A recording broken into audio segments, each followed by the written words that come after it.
نحمده ونصلي على رسوله الكريم اما بعد فاعوذ بالله من الشيطان الرجيم بسم الله الرحمن الرحيم رب اشرح لي صدري ويسر لي امري واحلل عقدة من لساني يفقهوا قولي۔ سورۃ الواقعہ، سبق نمبر 277، آیت نمبر 1 سے 40 تک، لیسن نمبر 277، آیت نمبر 1 to 40۔ سورۃ الواقعہ، اس سورت میں 3 رکوع ہیں، 96 یعنی 96 آیات ہیں، 378 کلمات ہیں، 1703 حروف ہیں۔ بنیادی طور پر اس سورت میں 3 انسانی گروہوں کا ذکر کیا گیا ہے، جن کا چوتھا کوئی اور نہیں۔ بسم اللہ الرحمن الرحیم۔ اذا وقعت الواقعہ، اذا جب، وقعت واقع ہو جائے گا، واقعہ واقع ہونے والا، وقع وقع کا مطلب ہوتا ہے اوپر سے نیچے گرنا، اسی سے لفظ واقع ہے اور پھر واقعہ، اردو میں بھی لفظ واقعہ استعمال ہوتا ہے۔ یہاں مراد واقع ہونے والا یعنی روز قیامت، اور واقعہ مؤنث ہے، اشارہ ہے یوم الساعہ کی طرف۔ جیسا کہ آپ جانتے ہیں کہ قیامت کے کئی نام ہیں، جن میں سے ایک خود قیامہ، پھر طامہ، ساخہ، آزفہ، قارعہ، تو اسی طرح واقعہ بھی دراصل کیا ہے؟ قیامت کے ناموں میں سے ایک نام۔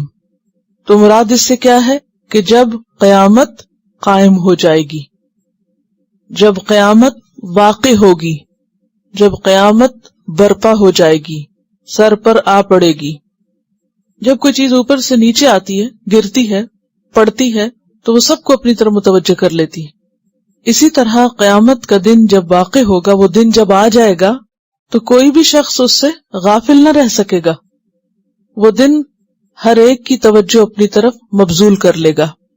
اذا وقعت الواقعہ، جب وہ واقعہ پیش آ جائے گا، قیامت قائم ہو جائے گی، اور اس کا قائم ہونا ایسا ہے، لیس لوقعتها کاذبہ، لیسا نہیں، وقعہ واقع ہونا، ہا اس کا یعنی اس کا واقع ہونا نہیں ہے، کاذبہ کوئی جھوٹ، کوئی جھوٹی بات نہیں ہے، یہ ایک یقینی بات ہے، سچی بات ہے۔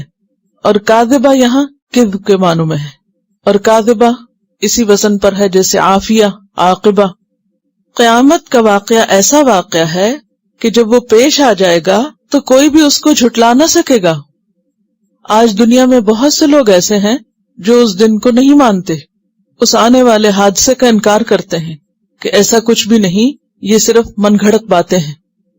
لیکن اللہ سبحانہ وتعالیٰ کیا فرماتے ہیں سورۃ الحج میں؟ ان الساعۃ آتیۃ لا ریب فیہا۔ سورۃ النساء میں لیجمعنکم الی یوم القیامۃ لا ریب فیہ۔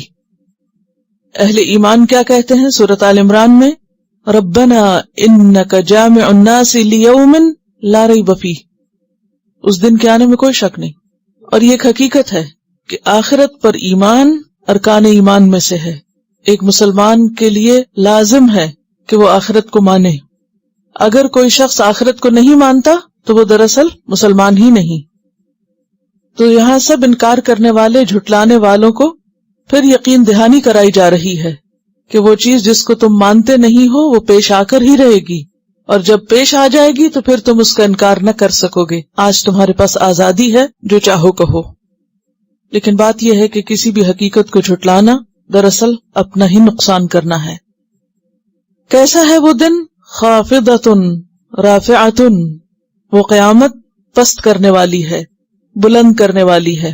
پستی اور بلندی حسی معنوں میں بھی اور معنوی طور پر بھی۔ حسی طور پر کسی چیز کو اوپر کرنا اور کسی چیز کو نیچے کرنا، اس کے لیے بھی آتا ہے۔ آواز کے پست کرنے کے لیے بھی خفض کا لفظ آتا ہے، خیف ضاد، اور اسی طرح عزت اور ذلت کے معنوں میں بھی آتا ہے۔ تو خافضۃ نیچے کرنے والی یعنی ذلیل کرنے والی، پست کرنے والی، گرانے والی، اور رافعۃ بلند کرنے والی، اٹھانے والی یعنی عزت دینے والی۔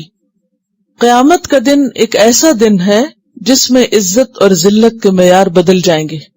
آج دنیا میں بہت سے افراد اور اقوام ایسے ہیں جو بظاہر بہت بلند مرتبہ نظر آتے ہیں، بہت عزت کے مقام پر نظر آتے ہیں، لیکن کل قیامت کے دن ان کا یہ مقام عزت ان سے چھین لیا جائے گا، اور صرف ایک قیامت کا حادثہ ہی انہیں پست کر دینے کے لیے کافی ہوگا. خافضۃ رافعۃ. اور کچھ لوگ ایسے ہیں اس دنیا میں جنہیں بظاہر کوئی عزت نہیں ملتی، کوئی وقت نہیں، ان کی کوئی ویلیو نہیں، قدر و قیمت نہیں، کوئی انہیں پوچھنے والا نہیں، کوئی ان کی طرف توجہ دینے والا نہیں، کوئی ان کی عزت کرنے والا نہیں، لیکن قیامت کے دن وہ اعلی مقامات پر ہوں گے. فی جنت عالیہ، بہت بلند مرتبہ ہوں گے. تو اللہ سبحانہ وتعالیٰ کے ہاں کسی کی عزت اور ذلت کا معیار وہ نہیں جو لوگوں کے سامنے ہے، جو لوگوں کے لیے یا جو اس دنیا میں ہے. وہاں پر پستی کس کے لیے؟ منافقین کے لیے، کافرین کے لیے. ان المنافقین فی الدرک الاسفل من النار. اور اس کے برعکس مومنوں کے لیے بلندی اور عزت، جیسا کہ قرآن پاک کی دوسری صورتوں میں دوسری آیات سے بھی واضح ہوتا ہے. فَالْيَوْمَ الَّذِينَ آمَنُوا مِنَ الْكُفَّارِ يَضْحَكُونَ عَلَى الْأَرَائِكِ يَنظُرُونَ، سورۃ مطففین میں. تو بات یہ ہے کہ ہم سب کو سوچنا چاہیے کہ وہ کون سی چیز ہے جو انسان کو بلند کرنے والی ہے، عزت دینے والی ہے. کیا خیال ہے آپ کا؟ کیا چیز ہے وہ؟ نیک عمل اور ایمان اور علم سب سے پہلے. عمل بعد میں آتا ہے. عمل سے پہلے کیا ہوتا ہے؟ ایمان. ایمان، علم اور عمل، یہ تین درجے ہوتے ہیں، یعنی یوں ترتیب ہے. ایک شخص کفر سے سب سے پہلے کس کی طرف آتا ہے؟ ایمان کی طرف. مومن ہوتے ہی اس کی ضرورت کیا ہے؟ علم حاصل کرے، اور جو علم حاصل کرتا جائے اس پر عمل کرتا جائے. قرآن مجید میں آتا ہے یرفع اللہ الذین آمنوا منکم، اللہ بلند کرتا ہے ان لوگوں کو جو تم میں سے ایمان لائے. والذین اوتوا العلم درجات، اور وہ لوگ جو علم دیے گئے پھر ان کے درجات ہیں. اور یہ درجات دنیا کے اعتبار سے بھی ہیں. فوق کل ذی علم علیم، ہر علم والے کے اوپر ایک اور علم والا ہوتا ہے. اور پھر یہ ہر انسان کی اپنی کوشش ہے، محنت ہے، طلب ہے، تڑپ ہے کہ وہ اس راستے میں کتنا آگے جاتا ہے. کیونکہ دنیا میں کمپٹیشن کی بہت سی چیزیں ہیں. کچھ لوگ مال میں مقابلہ کر رہے ہیں، کوئی دنیا کے جاہو جلال میں، مرتبوں میں، کوئی اسی طرح اور چیزوں میں، اور کچھ لوگ علم میں، اور کچھ علم میں سے بھی پھر دین کے علم میں، اس میں بھی درجے اور مرتبے. تو والذین اوتوا العلم درجات، ایمان اور علم انسان کو درجے عطا کرتا ہے. دنیا میں اہل علم کو اگر ذلیل بھی کیا جائے اور کوئی نہ مانے، اور اہل ایمان کو، مومنین کو اگر کوئی عزت نہ بھی دے، تو آخرت کا دن ان کو ایک دم اٹھا دے گا. اور پھر اس کے بعد کیا چیز عزت دینے والی انسان کو؟ تقوی. ایمان، علم، عمل، اور عمل میں خدا ترسی، تقوی. ان اکرمکم عند اللہ اتقاکم. اور یہ سب کب ہوگا؟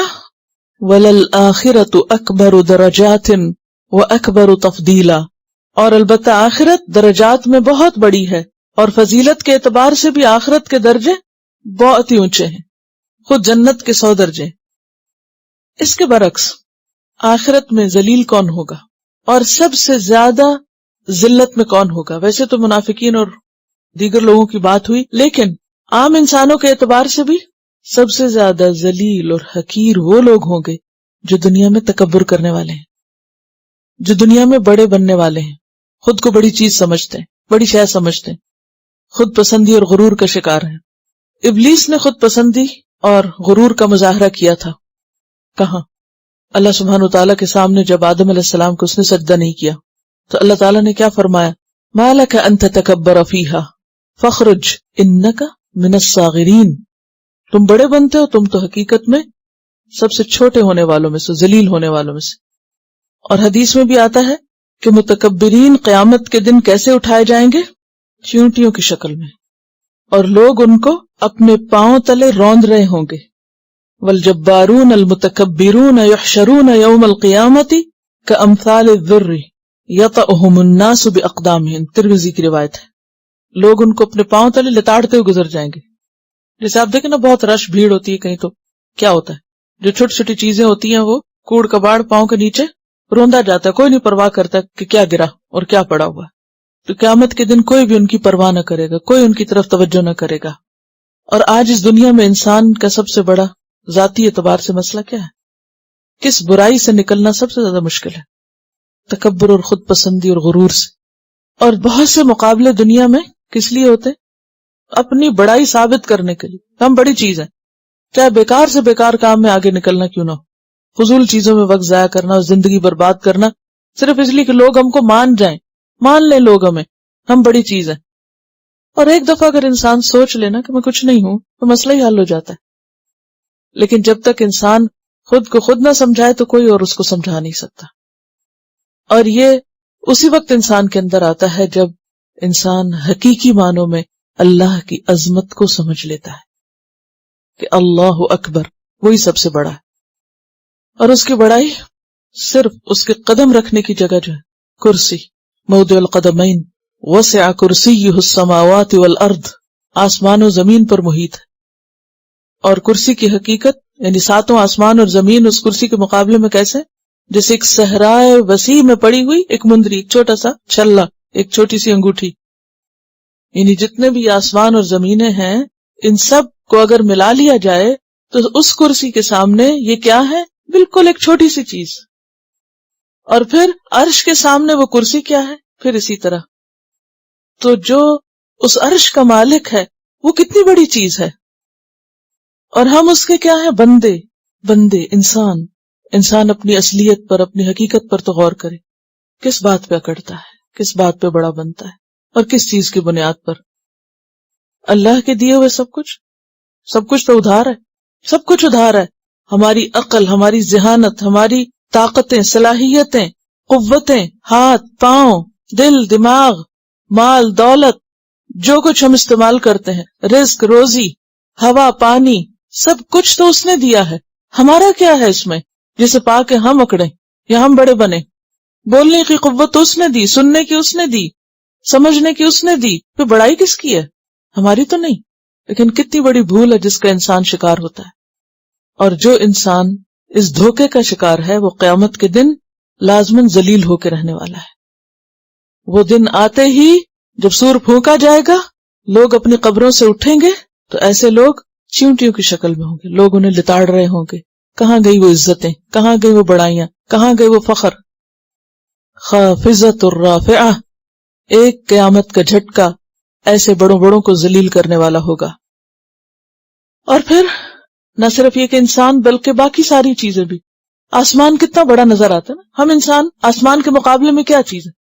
پہاڑوں کے مقابلے میں ہم کیا چیز ہیں؟ اللہ سبحانہ وتعالیٰ کیا فرماتے؟ وَلَا تَمْشِ فِي الْأَرْضِ مَرَحًا إِنَّكَ لَن تَخْرِقَ الْأَرْضَ وَلَن تَبْلُغَ الْجِبَالَ طُولًا. اکڑ کے مت چلا کرو، نہ زمین پھاڑ سکتے اور نہ پہاڑوں کی بلندی کو پہنچ سکتے. کبھی کسی پہاڑ پہ سفر کر کے آپ جا رہے ہو تو آپ نے دیکھا کہ وہ جو نیچے لوگ اور گاڑیاں اور چیزیں جا رہی ہوتی ہیں نا، بالکل گاڑیاں ڈنکی کی طرح نظر آتی ہیں اور انسان چھوٹی چھوٹی گڑیوں کی طرح گھومتے پھرتے نظر آتے ہیں.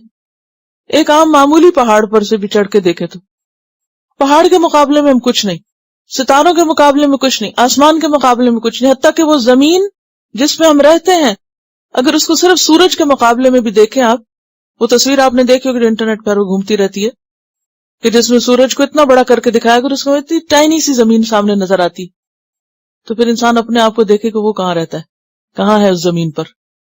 لاکھوں زمینیں ایک سورج کے اندر سما سکتی ہیں. تو وہ زمین جس پہ ہم رہتے ہیں وہ خود اتنی چھوٹی ہے صرف ایک سورج کے مقابلے، اور کئی ستارے سیارے خود سورج سے بھی کئی گنا بڑے. تو پھر اللہ سبحانہ وتعالیٰ کیا فرماتے ہیں کہ تم پہاڑوں کی بلندی کو نہیں پہنچ سکتے، ہم آسمان پہ نہیں چڑھ سکتے. تو قیامت کے دن کیا ہوگا؟ آسمان کا کیا حال ہوگا؟ آسمان کی چولیں ڈھیلی پڑ جائیں گی. آسمان کیا ہوگا؟ وَتَمُورُ السَّمَاءُ مَوْرًا، تھر تھرائے گا، کانپے گا. زمین کا حال کیا ہوگا؟ وہ کانپ رہی ہوگی. پہاڑوں کا حال کیا ہوگا؟ وَتَسِيرُ الْجِبَالُ سَيْرًا، سب چلا دیے جائیں گے. وَتَرَى الْجِبَالَ تَحْسَبُهَا جَامِدَةً وَهِيَ تَمُرُّ مَرَّ السَّحَابِ، كَالْعِهْنِ الْمَنْفُوشِ کر کے اڑا دیے جائیں گے. يَنْسِفُهَا رَبِّي نَسْفًا، ہر چیز ختم ہو کے رہ جائے گی. ستاروں کا کیا حال ہوگا؟ اذا السماء انفطرت واذا الكواكب انتثرت، سب ستارے بکھر جائیں گے. جب ستاروں کا، سورج کا، سیاروں کا یہ حال ہوگا، جب چاند بے نور ہو جائے گا، جب سورج بے نور ہو جائے گا، جب اتنا بڑا سمندر وہ پھٹ پڑے گا، اس کا پانی اڑ جائے گا، تو انسان کہاں ہوگا؟ کیا چیز ہے ہم؟ تو کیا فرمایا؟ خافضۃ الرافعہ، ہر اونچی اٹھی ہوئی چیز، ہر بڑی بڑی چیز، خواہ وہ پہاڑ ہو، خواہ وہ آسمان ہو، خواہ وہ ستارے سیارے ہو، سب ٹوٹ پڑیں گے. خافضۃ الرافعہ، ہر اونچائی والی چیز نیچے آ پڑے گی، نیچے آ جائے گی. اور یہ کب ہوگا؟ اذا رجت الارض رجا، جب زمین ہلائی جائے گی، ہلا مارا جانا. رج، را جیم جیم، رج کہتے ہیں کسی کو جھٹکا لگانا.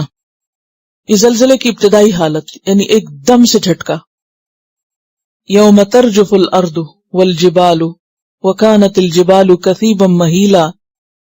تو اذا رجت الارض، اور رجن جو ہے یہ کیا ہے؟ بیسیکلی مفعول مطلق. اس صورت میں اور آئندہ اگلی صورتوں میں یہ انداز یا اسلوب دیکھیں گے آپ قرآن میں، کہ پہلے فعل آئے گا، پھر اس کے بعد مصدر آئے گا اسی فعل سے، اور وہ بنیادی طور پر مفعول مطلق کہلاتا ہے. اور یہ کیوں آتا ہے؟ تاکید کے لیے، پہلی بات کو مزید کھولنے کے لیے، یقینی بنانے کے لیے. اور ایک طرح کی تکرار بھی ہوتی ہے اس میں، یعنی جو بات پہلے کہی گئی، مثلا رجت الارض تک بات تو پوری ہو گئی، سمجھ میں آ گئی بات کہ زمین ہلائی جائے گی، لیکن رجن کس لیے آیا ہے؟ یقین دلانے کے لیے کہ ایسا ہونا یقینی ہے، تاکیدی بات ہے، بھول میں نہ رہنا. اذا رجت الارض رجا، جب زمین ہلا ماری جائے گی، ہلا مارا جانا، کانپے گی. وبست الجبال بسا، اور چورا چورا کر دیے جائیں گے پہاڑ، چورا چورا کر دیا جانا. بسا کا لفظ جو ہے یہ با سین سین سے ہے، بس. اصل میں عربوں کے ہاں جب ریوڑوں کو ہانکا جاتا نا، ریوڑ کیا ہوتا ہے؟ گلہ، یعنی جانوروں کا ہجوم. ان کو جب ہانکتے ہیں تو کیا آوازیں نکالتے؟ بس بس. تو یعنی ایک بڑے کراؤڈ کو موو کرنے کے لیے کیا بولتے؟ بس بس، یعنی آواز اس طرح کی نکالتے ہیں. تو قیامت آئے گی تو پہاڑوں کو بھی جیسے کوئی ریوڑ کو ہانکتا ہے نا، اور اسے کہتا ہے بس بس آگے چلو چلو، تو اسی طرح پہاڑوں کو بھی چلا دیا جائے گا، اور پھر وہ اپنی جگہ سے اکھڑ جائیں گے اور چورا چورا ہو جائیں گے، ٹکڑے ٹکڑے ہو جائیں گے. یعنی اوپر سے نیچے آ گریں گے، ٹکڑے ٹکڑے ہو جائیں گے. اور وہ چل بھی رہے ہوں گے تو وہ چلتے ہوئے کیسے لگیں گے؟ شروع میں، ابتدا میں جیسے کوئی ریوڑ چلنے لگا ہو. اور پھر مخلوط کے معنوں میں بھی آتا، ملے جلے، یعنی ہر طرح کے پہاڑوں کے ٹکڑے اور مٹی. اور کبھی آپ نے ڈیبریز دیکھی ہوگی، ملبہ دیکھا ہوگا، تو کیا ہوتا ہے جب کوئی عمارت گرتی ہے؟ کوئی امیجن کرے پچھلے سال زلزلے میں آپ نے عمارتوں کی تصویریں دیکھی تھی، تو وہ ٹکڑے ٹکڑے، چورا چورا، مٹی، خاک، ہر قسم کی چیزیں بے ترتیب گری پڑی ہوتی. تو یہ ابتدائی کیفیت ہے. یعنی جو ہی زمین کو لگے گا جھٹکا اور گریں گے پہاڑ اور وہ چلنے لگیں گے اپنی جگہ سے، ایسے ہی جیسے کوئی ملبہ گرا اور چلا اور ہر چیز تباہ و برباد ہو کے رہ گئی. ایک اور جگہ پر آتا ہے وَحُمِلَتِ الْأَرْضُ، زمین کو یوں اٹھا لیا جائے گا، وَالْجِبَالُ، اور پہاڑ بھی ساتھ ہی اٹھا لیے جائیں گے. یعنی زمین میں گڑے ہوئے نا کیلوں کی طرح، ان کو اکھیڑ کے باہر نکال لیا جائے گا. فَدُكَّتَا دَكَّةً وَاحِدَةً، پھر ایک ہی چوٹ میں ریزہ ریزہ کر دیا جائے گا. اگر آپ اس کو امیجن کر سکیں، زمین ہلی کیونکہ اذا زلزلت الارض زلزالہا، خوب ہلائی جا رہی، اور پھر زلزلہ آیا، پہاڑ گرے، زمین اور پہاڑ سب کچھ اٹھائے، صرف ایک ڈنڈا جیسے کسی نے مارا اور ہر چیز چور چور ہو گئی اور اپنی جگہ سے ہٹ گئی. کوئی بہت بڑی ایفرٹ نہیں، اللہ سبحانہ وتعالیٰ کو چاہیے. وَبُسَّتِ الْجِبَالُ بَسًّا فَكَانَتْ هَبَاءً مُنبَثًّا، کتنا باریک کوٹا جائے گا اس کو؟ فَكَانَتْ، تو ہو جائے گا، هَبَاءً، ذرات. ہبا کہتے ہیں ان ذروں کو جو آپ سورج کی روشنی اگر کسی سوراخ سے اندھیرے کمرے میں آئے تو اس کے اندر سے آتی ہوئی روشنی میں جو آپ کو ذرات باریک نظر آتے ہیں، ان کو ہبا کہتے ہیں. یعنی ڈسٹ سے بھی چھوٹی چیز. ڈسٹ ہوتی ہے جیسے آندھی وغیرہ چلتی ہے تو وہ موٹے موٹے ذرے آپ کو مٹی کے نظر آتے ہیں، لیکن ان ذرات کا سائز آپ دیکھیے جن کو خاکی ذرات کہتے ہیں، خاک کے ذرے، اس کو کہتے ہیں ہبا۔ سورۃ الحاقہ میں کیا کہا؟ فدکتا دکتا واحدہ، ایک چوٹ میں کوٹ دیا جائے گا سب کو۔ کتنا کوٹا اور پیسا جائے گا؟ فکانت ہباء منبثا، کہ وہ غبار بن جائے گا، ذرات بن جائے گا، منبثا جو بکھرا ہوا ہو۔ منبثا کلس با ثا ثا سے ہے، بس غم اور حزن کو بھی کہتے ہیں نا۔ کس نے کہا تھا انما اشکو بثی وحزنی الی اللہ؟ کیونکہ انسان جب غمگین ہوتا ہے نا تو بکھر جاتا ہے، بکھرا ہوا ہوتا ہے، ہر چیز آؤٹ آف پلیس ہو جاتی ہے، تو اس لیے اس کو بھی بس کہا گیا۔ تو یہاں پہاڑوں کا حال بھی کیا ہوگا جو اتنے سالڈ اور جمے ہوئے اور مضبوط چٹانیں، کبھی کوئی چٹان دیکھی ہو آپ نے؟ کیسے کیسے سخت سالڈ پتھر ہوتے ہیں، کبھی اتفاق ہوا سالڈ پتھروں کو چھونے کا؟ جتنا مرضی آپ انہیں توڑے پھینکے وہ نہیں ٹوٹتے، بہت مشکل سے ٹوٹتے ہیں، لیکن قیامت کا زلزلہ آتے ہی ایک چوٹ ان کو پراگندہ کر دے گی، بکھیر دے گی، ہر چیز گرد و غبار بن کے مکس اپ ہو جائے گا۔ اور ایسا ہونے کے بعد وَكُنْتُمْ أَزْوَاجًا ثَلَاثَةً، اور تم ہو جاؤ گے 3 گروہ، یعنی انسان سارے کے سارے 3 بڑے گروہوں میں بٹ جائیں گے۔ ازواج کا لفظ جو ہے یہ زوج کی جمع ہے، نر اور مادہ ہو تو شوہر بیوی یا مذکر مؤنث کے لیے استعمال ہوتا ہے، لیکن اگر اپوزٹ سامنے نہ ہو تو زوج کا لفظ پھر پیئر کے لیے، جوڑے یا قسم کے لیے بھی استعمال ہوتا ہے، صنف یا قسم کے لیے۔ اے لوگو تم 3 اقسام میں، 3 گروہوں میں بٹ جاؤ گے۔ 9/11 کو جب وہ عمارتیں گری تھی تو کچھ یاد ہے؟ دھواں، غبار، اڑتی بکھرتی چیزیں۔ صرف 2 عمارتیں گری تھی، صرف 2، سارا شہر نہیں، پہاڑ نہیں، کچھ بھی نہیں، صرف 2، اور حال دیکھنے والا تھا۔ ذرا تصور کریں کہ پوری زمین بیک وقت ہلا دی جائے، ایک چوٹ میں کوٹ کے رکھ دی جائے، کیا بچے گا؟ اور حال کیا ہوگا، کیا عالم ہوگا؟ اور یہ جھوٹ نہیں، یہ لا ریب ہے، اس میں کوئی شک نہیں۔ لیکن کتنے لوگوں کو یہ دن یاد ہے، کتنے لوگ اس حقیقت سے واقف ہیں؟ کیوں کہا تھا آپ صلی اللہ علیہ وسلم نے اگر تم وہ دیکھو جو میں دیکھتا ہوں تو تم ہنسنا بھول جاؤ؟ کتنے لوگ ہیں جو دن میں ایک بار بھی اس حادثے کو یاد کرتے ہیں؟ تو 2 عمارتیں گرنے کا واقعہ تو ہر روز دہرایا جاتا ہے، پوری دنیا کو اس نے ہلا رکھا ہے، لیکن قیامت کی کسی کو خبر نہیں، کسی کو یاد نہیں، کسی کے دل میں خیال نہیں گزرتا کہ کیا ہونے والا ہے۔ اور یہ جو انسانوں کے گروہ ہوں گے انہی میں سے ایک میں ہم ہوں گے، کہیں بھاگ نہ سکیں گے، کہیں جا نہ سکیں گے۔ ان گروہوں میں سب سے پہلے اصحاب المیمنہ کا ذکر کیا گیا، فَأَصْحَابُ الْمَيْمَنَةِ مَا أَصْحَابُ الْمَيْمَنَةِ، فَأَصْحَابُ الْمَيْمَنَةِ تو دائیں ہاتھ والے۔ میمنہ کا لفظ جو ہے یا تو یمین سے ہے یا یمن سے ہے۔ یمین کہتے ہیں دائیں ہاتھ کو، اور دائیں جانب کو بھی کہتے ہیں، تو دائیں بازو والے یا دائیں جانب والے۔ ان کو دائیں جانب والے کیوں کہا گیا، ان سے کیوں نسبت دی گئی؟ اس کی کئی ایک وجوہات ہیں۔ ایک وجہ تو یہ ہے کہ ان لوگوں کے نامہ اعمال ان کے دائیں ہاتھ میں دیے جائیں گے قیامت کے دن۔ ایک وجہ یہ بھی ہے کہ یہ لوگ رحمان کے دائیں ہاتھ پر ہوں گے، جو حدیث ہم نے پڑھی تھی کہ رحمان کے دونوں ہی ہاتھ دائیں ہیں۔ اور اس لیے بھی کہ یمن کا لفظ جو ہے یہ برکت کے لیے اور خوش قسمتی کے لیے استعمال ہوتا ہے، یعنی کیونکہ یہ خوش قسمت اور خوش بخت لوگ ہوں گے، خیر و برکت والے ہوں گے، تو اس لیے ان کو اصحاب المیمنہ کہا گیا۔ دوسری جگہ ان کو اصحاب الیمین بھی کہا گیا ہے۔ اسی طرح ایک اور روایت میں آتا ہے کہ شب معراج میں جب آپ صلی اللہ علیہ وسلم کو آسمانوں کی سیر کرائی گئی تو آپ صلی اللہ علیہ وسلم نے پہلے آسمان پر سیدنا آدم علیہ السلام کو دیکھا، اور آدم علیہ السلام جب اپنے دائیں جانب دیکھتے تو ہنس دیتے اور بائیں طرف دیکھتے تو رو دیتے۔ جبریل علیہ السلام نے آپ کو بتایا کہ آدم علیہ السلام کی دائیں جانب وہ لوگ تھے جو جنت میں داخل ہونے والے ہیں، اور بائیں طرف وہ لوگ تھے جو جہنم میں جانے والے ہیں. تو اس سے مراد پھر اصحاب المیمنہ سے کون ہیں؟ جنت میں جانے والے خوش قسمت لوگ جن کے نامہ اعمال ان کے دائیں ہاتھ میں ہوں گے.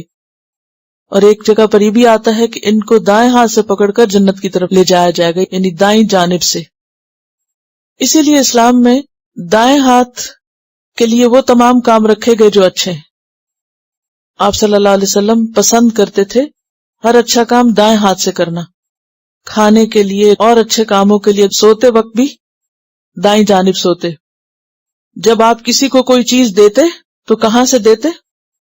سیدھے ہاتھ سے اور دائیں جانب سے شروع کرتے. یعنی یہ مینرز ہیں نا اسلام کے، ادب آداب ہیں، کیونکہ ادب آداب کسی بھی قوم کو مہذب بناتے ہیں، سویلائزڈ. تو صحابہ کرام کو آپ نے آ کر بہت مؤدب بنا دیا تھا، مینر فل. اور یہ چھوٹی چھوٹی چیزیں بھی مینرز میں شامل ہیں. آج ہم مسلمان نام کے مسلمان ہیں، یہ سب مینرز ہماری زندگی سے آؤٹ ہیں، باہر ہیں.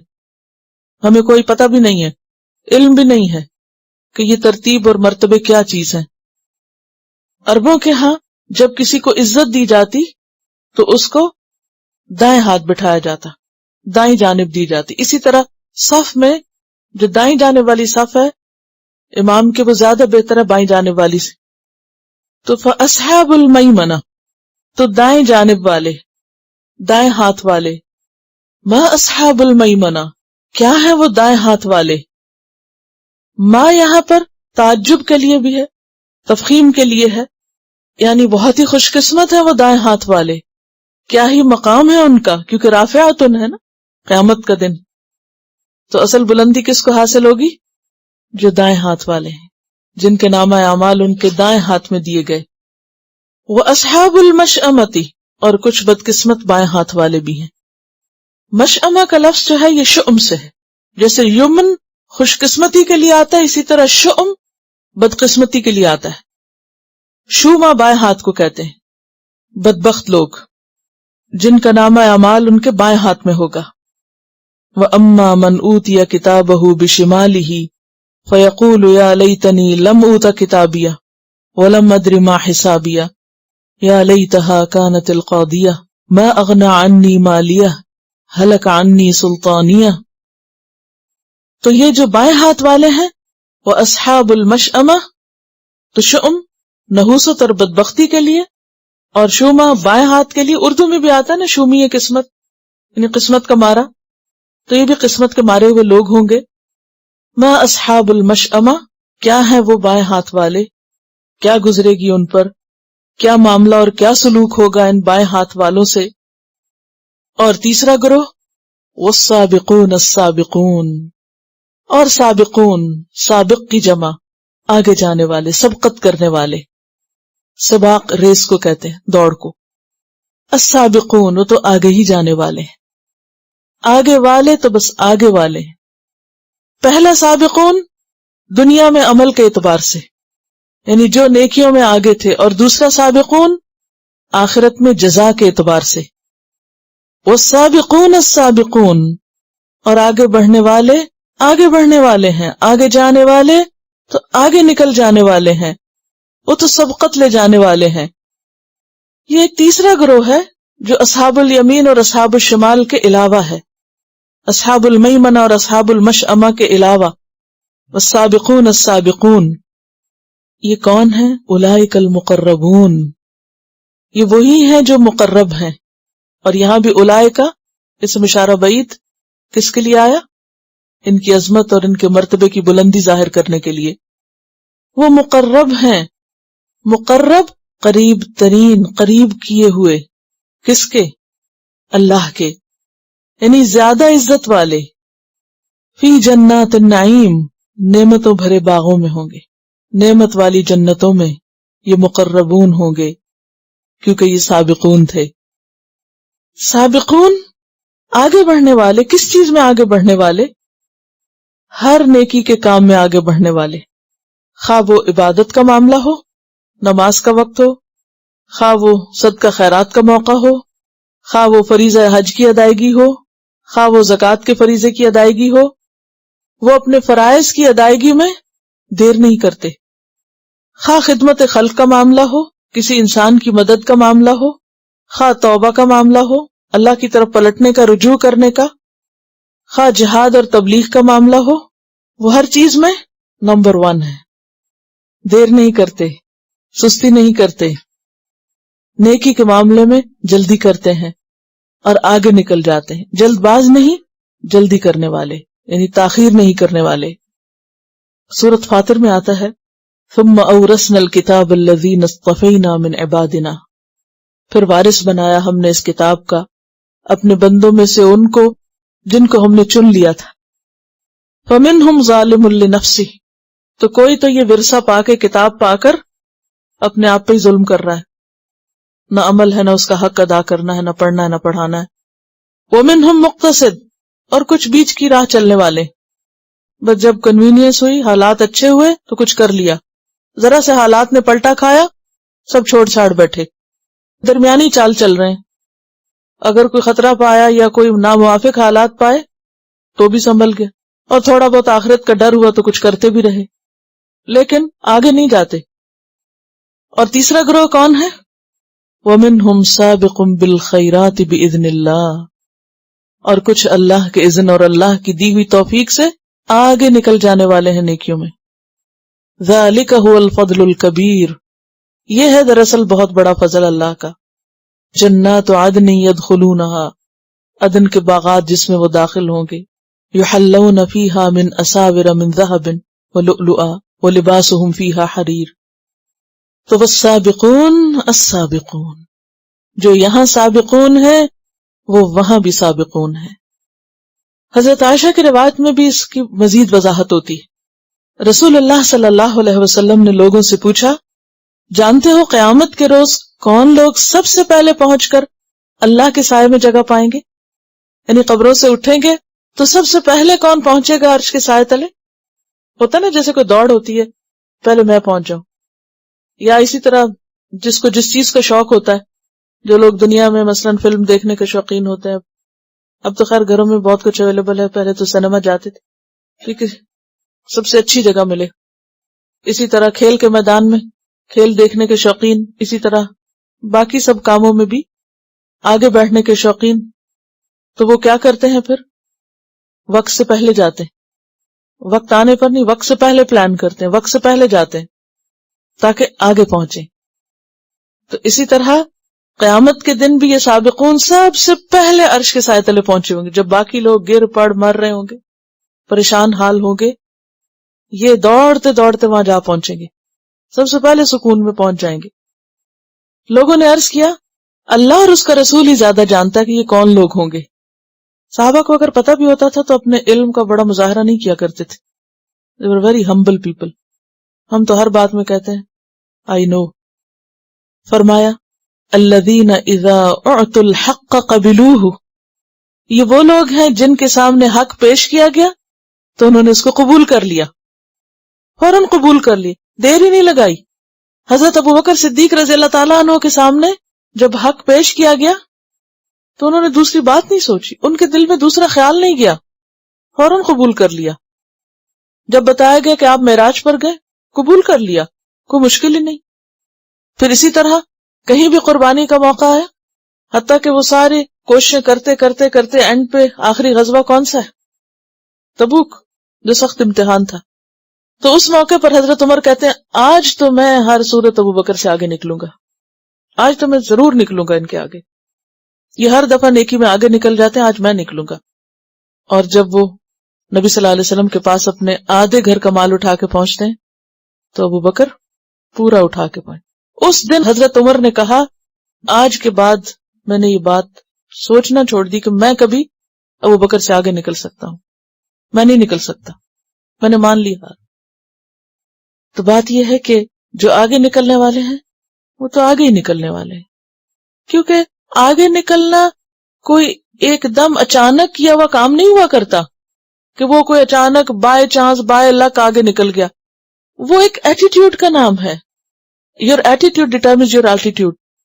آپ کتنے اونچے جا سکتے ہیں یہ کون بتاتا ہے، کون ڈیٹرمن کرتا ہے؟ Your attitude.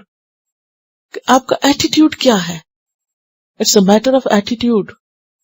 یہ رویہ ہوتا ہے، یہ اندر سے اٹھتا ہے، اور ہر موقع پر، ہر کام میں، ہر چیز میں، نیکی کے راستے میں، اللہ کی رضا میں آگے نکلنا، بہتر سے بہتر پانا، بہترین کی طرف جانا، دائیں بائیں نہیں دیکھتے رہنا، اچھا ابھی کتنے لوگوں نے نہیں کیا، چلو جب وہ کریں گے میں بھی کر لوں گا۔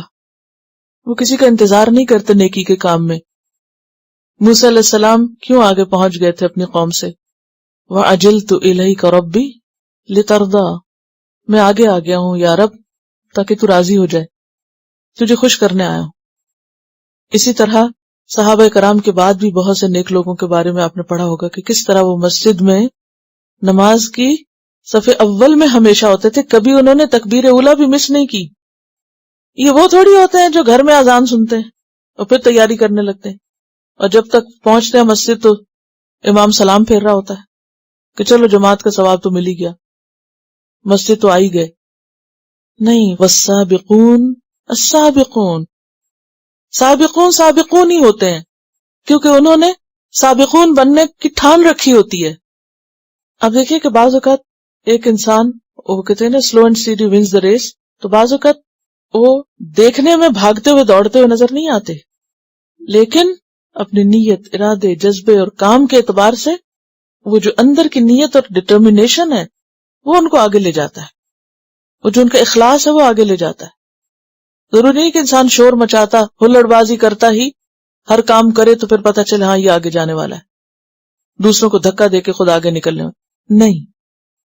یہاں وہ آگے بڑھنا مراد نہیں ہے، یہاں نیکی کے کاموں کے بارے میں سوچتے جانا اور پکا ارادہ کرنا اور پھر کر گزرنا، اپنے موڈ کا انتظار نہ کرنا، اپنے نفس کو نہ دیکھنا، بلکہ جو کرنا ہے اس کو کرنا ہے، ہر قیمت پہ کرنا ہے۔ آسان ہے تب بھی کرنا، مشکل ہے تب بھی کرنا ہے، حالات موافق ہے تب بھی کرنا، مخالف ہے تب بھی کرنا ہے، جو کرنا ہے اسے کرنا ہے۔ تو الذین اذا اعطوا الحق قبلوہ، حق پیش کیا گیا قبول کر لیا، یہ نہیں کہا نہیں بہت مشکل ہے یہ نہیں ہو سکتا۔ وَإِذَا سُئِلُوا بَذَلُوهُ، اور جب ان سے حق مانگا گیا کہ دو حق دوسرے کو، بَذَلُوهُ، دے ڈالا انہوں نے اس کو، دینے میں بھی کوئی مشکل نہیں، نہ قبول کرنے میں دیر نہ دینے میں دیر۔ وَحَكَمُ النَّاسَ كَحُكْمِهِمْ لِأَنفُسِهِمْ، اور لوگوں کے بارے میں ان کا فیصلہ وہی تھا جو اپنے نفس کے بارے میں، لوگوں کے لیے وہی چاہا جو اپنے لیے چاہا۔ یہ مسند احمد کی روایت ہے۔ اسی لیے جب جان نکالنے والے فرشتے آئیں گے تو وہ بھی ایسے لوگوں کے ساتھ کیا معاملہ کریں گے؟ عام نیک بندوں سے بڑھ کر ان کے لیے بہترین اہتمام کے ساتھ آئیں گے۔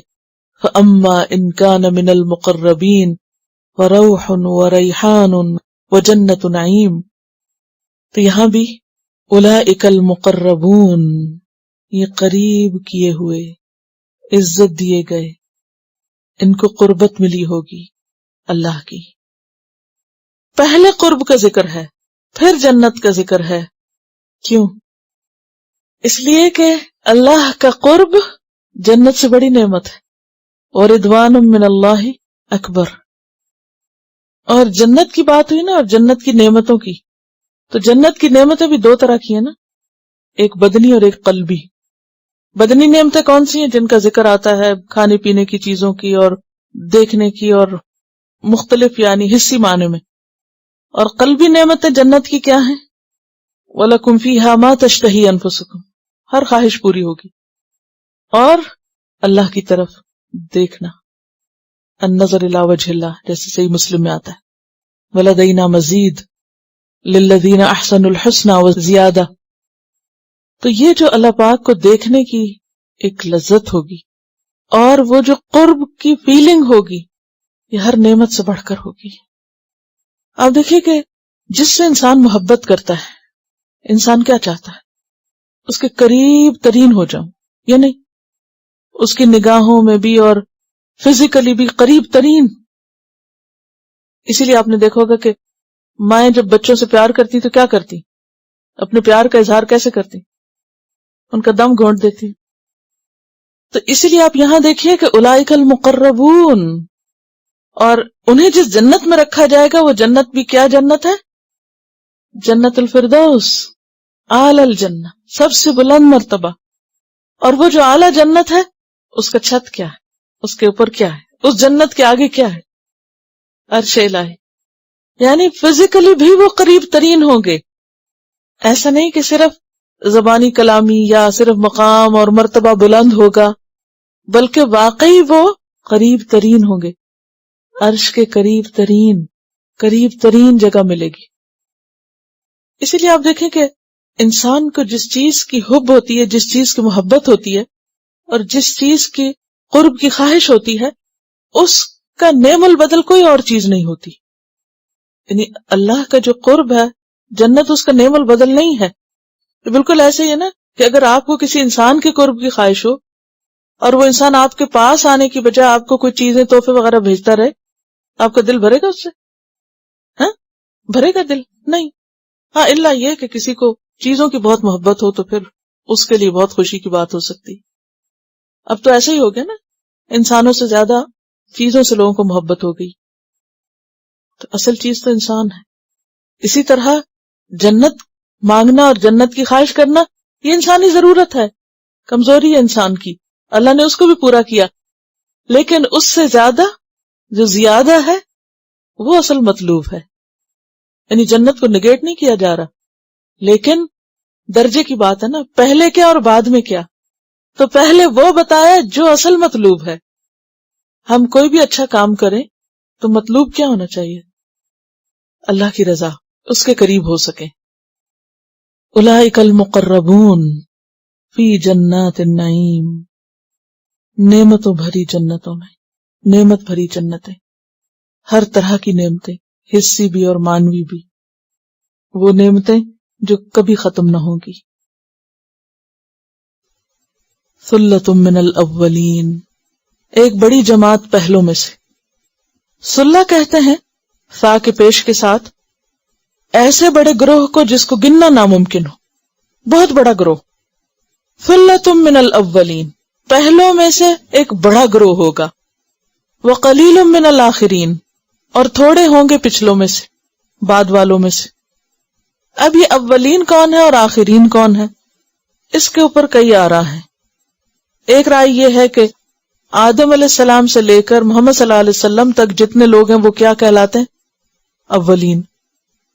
تو ان سارے پیغمبروں کی جو امتیں ہوں گی ان میں سے مقربین کا جو گروہ ہوگا ایک بہت بڑی تعداد ہوں گی، اور اس کے مقابلے میں قلیل من الاخرین، بعد والے یعنی محمد صلی اللہ علیہ وسلم سے قیامت تک کے لوگوں میں سے جو تعداد ہوگی وہ کم ہوگی.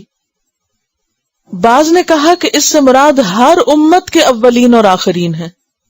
جیسے محمد صلی اللہ علیہ وسلم کی امت کے اولین کون ہیں؟ صحابہ، تابعین اور تبع تابعین. وہ حدیث میں آتا نا، خیر القرون قرنی ثم الذین یلونہم ثم الذین یلونہم ثم الذین یلونہم. تابعین اور تبع تابعین تک پہلی 3 صدیوں کے لوگ، یعنی ان میں کثیر تعداد میں سے نکلیں گے مقربون. اور اس کے بعد قیامت تک کے جو مسلمان ہوں گے ان میں تعداد کم ہوگی. اور ویسے تو حدیث سے پتہ چلتا ہے، ایک حدیث میں آتا ہے آپ نے فرمایا مجھے امید ہے کہ تم جنتیوں کا نصف ہوگے. اور ایک اور جگہ پر آتا ہے کہ جنت میں جو لوگ ہوں گے ان کی 120 صفیں ہیں، جن میں سے 80 امت محمد صلی اللہ علیہ وسلم کی ہوں گی. تو ویسے اوور آل امت محمد صلی اللہ علیہ وسلم کی تعداد جنت میں زیادہ ہے پچھلی امتوں کی نسبت، یعنی جو ریشو ہے اس اعتبار سے. لیکن یہاں جو مقربین کی بات ہو رہی ہے وہ یہ ہے کہ مقربین پہلی جنریشنز میں سے، سلف میں سے زیادہ ہوں گے اور بعد والوں میں سے کم. اور اگر دیکھا جائے تو یہ معنی زیادہ سمجھ میں آتا ہے. کیسے؟ یہ ایک حقیقت ہے، جب بھی کوئی کام شروع ہوتا ہے تو اس میں جو سب سے پہلے اس کو لبیک کہتے ہیں اور آگے بڑھ جاتے ہیں اور قریب آ جاتے ہیں، ان کی جگہ کوئی دوسرا نہیں لے سکتا. اور اس مضمون کو آگے سورۃ الحدید میں بھی آپ دیکھیں گے. یعنی سب سے زیادہ چنے ہوئے لوگ اور زیادہ قربانیاں کرنے والے پائنیئرز جو بنیادیں ڈالتے ہیں کسی چیز کی، وہی اصل میں مقرب ہوتے ہیں، کیونکہ وہ قربانی کی سطح پر دین کو لیتے ہیں. اور پھر بعد والوں کو تو بہت سی چیزیں بغیر محنت اور بغیر کوشش کے بنی بنائی مل جاتی ہیں. اس زمانے میں اگر کسی کو ایک حدیث سننی ہوتی تھی تو ایک مہینے کا سفر کرتا تھا. آج کیا ہے، ایک کلک سے ہم ہزاروں پیجز ڈاؤن لوڈ کر لیتے ہیں. کہیں جانے کی ضرورت نہیں، کوئی کتاب اٹھانے کی کھولنے کی نہیں، ایک کلک کافی ہے. اتنا علم سستا ہو گیا، اس کے باوجود عمل کچھ نہیں. اب کتنے ہی صحابہ کرام جو ہیں وہ قرآن کی تکمیل سے پہلے فوت ہو گئے یا شہید ہو گئے. مثلا ہجرت کے بعد حضرت عثمان بن مظعون فوت ہو گئے. اسی طرح جنگ بدر میں، جنگ احد تک کتنا قرآن نازل ہوا تھا. بہت حصہ باقی بعد میں اترا ہے، بڑی بڑی صورتیں بعد میں اتری. بے شمار لوگ اس سے پہلے ہی چلے گئے، انہوں سب یہ پورا قرآن بھی نہیں پڑھا چلے گئے. کئی لوگ خانہ کعبہ دوبارہ مدینہ میں ابھی قبلہ نہیں بنا تو اس سے پہلے ہی دنیا سے رخصت ہو گئے. تو بات یہ ہے کہ اگرچہ ان کے پاس وہ سارا علم نہیں تھا لیکن عمل میں وہ بہت آگے تھے، قربانیوں میں بہت آگے تھے. تو اصل چیز کیا ہے پھر؟ ایمان، پھر علم، عمل اور تقوی. جتنا جتنا اس کا گراف اونچا ہوتا جائے گا اتنا اتنا اللہ کے ہاں قرب بڑھتا جائے گا. ثلۃ من الاولین وقلیل من الآخرین. اور اب آج کل آپ دیکھیں تو وہ صحابہ کرام جیسا ایمان کہاں نظر آتا ہے، وہ دین کے لیے قربانیاں کہاں نظر آتی کہ دین کسی کو اتنا عزیز ہو جائے جیسے کوئی اپنے بیٹے سے محبت کرتا ہے.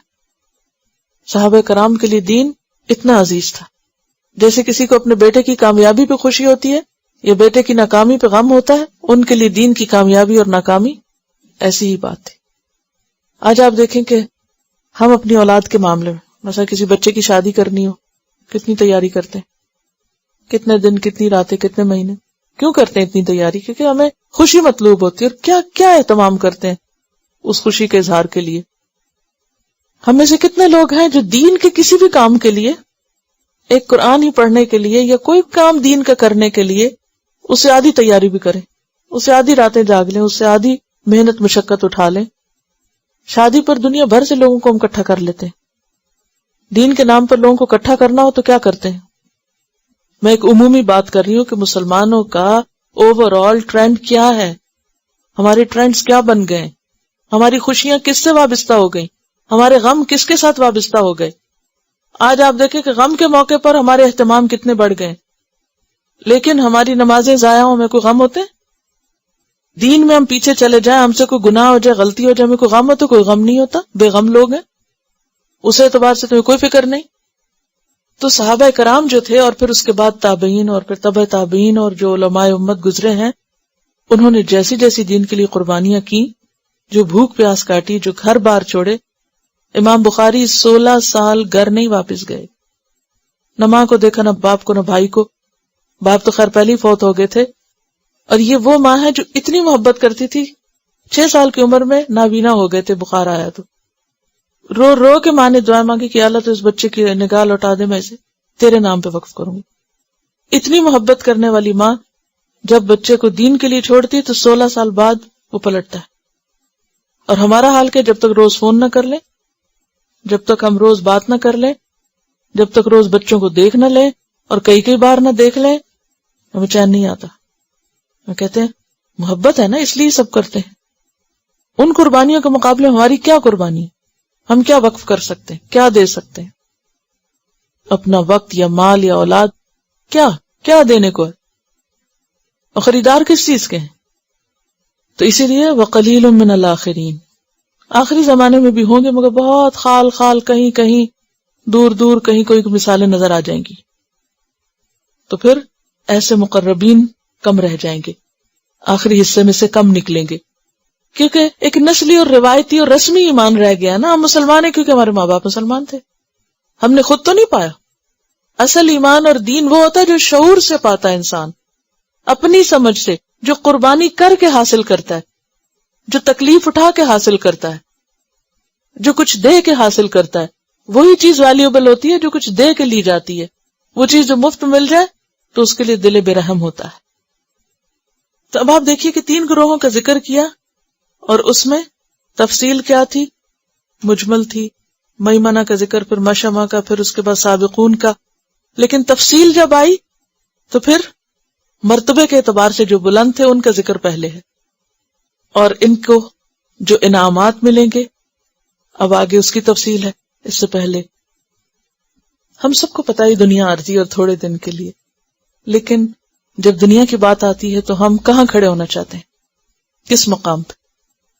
کوئی مرتبہ ہو، مقام ہو، کوئی گریڈز ہو، کوئی آنر ہو، کوئی دنیاوی مال و دولت ہو، کسی بھی مقابلے میں جو دنیا کا، کہاں پہنچنا چاہتے ہیں؟ سب سے اوپر، سب سے آگے، ہائیسٹ گریڈ میں، اونچے ترین مقام پر. اس کے لیے کچھ بھی لگانا پڑے لگانے کو تیار ہے. اور ہم سب یہ بھی جانتے ہیں کہ والآخرۃ خیر و ابقیٰ، بہتر بھی ہے اور ہمیشہ باقی رہنے والی. اس کے بلند ترین مقام کو پانے کے لیے کیا خرچ کرنا چاہتے ہیں، کیا کوشش کرنا چاہتے ہیں؟ ہم سب اپنا اپنا حساب کریں. چلیے آگے چلتے ہیں.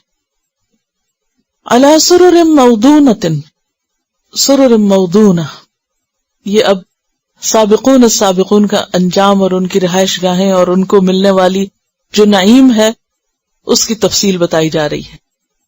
سرر جو ہے یہ سریر کی جمع ہے، اور سریر کہتے ہیں وہ جگہ جہاں سرور سے بیٹھا جائے، وہ سرور سے ہے، یعنی جہاں آپ آرام سے، سکون سے، خوشی سے، راحت سے بیٹھیں. یہ بیٹھنے کے لیے بھی ہوتی ہے اور سونے کے لیے بھی ہوتی ہے، بیڈ کم صوفہ. علی سرر موضونۃ، اور موضونہ جو ہے یہ وضعنہ سے ہے، واو ضاد نون. وضعنہ بیسیکلی کہتے ہیں زرہ بانی کو، زرہ بنانا. کس نے بنائی تھی سب سے پہلے؟ داؤد علیہ السلام نے. کیا کہا تھا اللہ سبحانہ وتعالیٰ نے؟ قدر فی السرد، یعنی حلقوں کو اندازے پر رکھنا، بہترین طریقے سے بنانا. تو اس طرح وہ جو بنائی ہوتی ہے نا، جیسے آپ نیٹ بنتے ہیں، یا آپ نے کبھی کریشے سے کچھ بنایا ہو یا نٹنگ کی ہو، تو نٹنگ کرنا یا نیٹ بنانا یا بنائی کرنا، یا آپ نے اگر پاکستان میں اور دیہاتوں میں خاص طور پر چارپائیاں دیکھی ہوں جن کو باقاعدہ بنا جاتا ہے، تو زرہ بھی اسی طرح بنی جاتی ہے ایک طرح سے. اسی طرح چارپائیاں بھی بنی جاتی، اور وہ صحت کے اعتبار سے دیگر بیڈز کی نسبت کہیں زیادہ بہتر ہوتی کہ جو باقاعدہ بنی ہوئی چیز ہوتی. تو وہ جو بیڈز ہوں گے اہل جنت کے، یہ صوفاز جو ہوں گے، وہ سونے کی تاروں سے بنے ہوئے ہوں گے. ٹھیک ہے، لوہے کے نہیں ہوں گے، ان کے جو کیا بولتے ہیں جس پہ میٹرس رکھتے ہیں نیچے، اسپرنگ یا جو، تو وہ سونے کے تاروں سے بنے ہوئے ہوں گے، اور پھر اس کے اندر ہیرے موتیوں کے جڑاؤ بھی ہوں گے. یعنی موضونہ ایسی بنائی کو کہتے ہیں کہ جس کے بیچ بیچ میں ستارے اور موتی اور وہ جو چمکدار چیزیں وہ بھی لگائی جائیں، یعنی انتہائی خوبصورت بنائی ہوگی ان کی. علی سرر موضونۃ، سونے کے تاروں سے بنے ہوئے تختوں پر، سریروں پر خوشی سے بیٹھے ہوں گے. اور پھر موضون میں مضبوطی کے ساتھ بننا بھی آتا ہے. متکئین، تکیہ لگائے ہوئے ہوں گے. آپ نے یہ دیکھا ہوگا کہ اہل جنت جہاں بھی بیٹھتے ہیں وہ تکیہ لگا کے بیٹھتے ہیں، کشن لے کے بیٹھتے ہیں. زیادہ راحت کی طرف اشارہ ہے، زیادہ آرام کی طرف، کیونکہ بیٹھ کے بھی بندہ سکون پاتا ہے، لیکن جیسے کوئی لمبے سفر سے آئے تو خاص طور پر اس کو تکیہ پیش کرتے، اس لیے گاؤں تکیہ وغیرہ آپ نے دیکھو گھروں میں عام طور پہ مہمانوں کے لیے رکھے جاتے ہیں، کشنز ان کو خاص طور پر پیش کیے جاتے ہیں. تو متکئین، اتکا سے تکیہ لگانا. متکئین علیہا، ان سریروں پر وہ تکیہ لگا کے بیٹھیں گے یا لیٹیں گے تو بھی تکیہ لے لیں گے. متقابلین، ایک دوسرے کو سامنے سے دیکھیں گے، آمنے سامنے. متقابل، قاف بے لام سے، قبلہ اسی سے. متقابل کہتے ہیں ایک دوسرے کو آمنے سامنے دیکھنا. اب یہ جو آمنے سامنے دیکھنا ہے یہ بھی ایک بڑا معنی خیز ایکسپریشن ہے، کیونکہ اگر آپ کسی مجلس میں بیٹھے ہو اور لوگ آپ سے منہ موڑ کے بیٹھے ہو یا بیک کر کے، تو وہ بیٹھنا کیا ہے؟ ناراضگی کا بیٹھنا.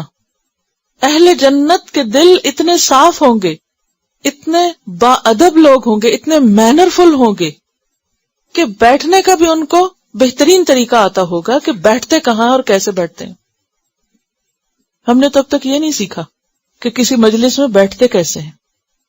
اور تو اور کلاس میں بھی بیٹھتے ہوئے بعض اوقات ہم یہ دھیان نہیں کرتے کہ سامنے دیکھنا ہے، یہ سامنے منہ کرنا ہے یا کسی اور طرف، جدھر دل چاہے کر لیتے ہیں، اپنی مرضی ہے نا.